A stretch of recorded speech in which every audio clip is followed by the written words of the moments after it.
In this first episode of my new short environmental science series, I will explain some interesting concepts which I've learned at uni. Today I will explain how light changes with depth and the implications for aquatic organisms. Light is a form of an electromagnetic radiation energy.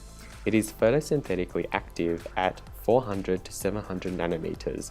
Different wavelengths penetrate the water, and shown in the bottom right image, it decreases exponentially down a water column due to factors such as scattering, absorption, and the angle of incidence which light hits the water surface. Light is important. It is essential for life on Earth and the ecological processes. It directly influences water temperature and primary productivity. Since light influences temperature, water differences in lentic systems such as lakes and ponds can create thermal stratification. The diagram provides a concise illustration of thermal stratification.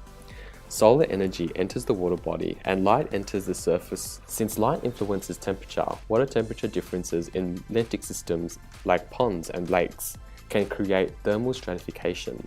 The diagram provides a concise illustration of thermal stratification. Solar energy enters the water body and light hits the surface water. The water here is warmer, less dense, and floats on top. This section is called the epilimnion. As we move deeper, there's a place in the middle of the water body known as the metalimnion or thermocline.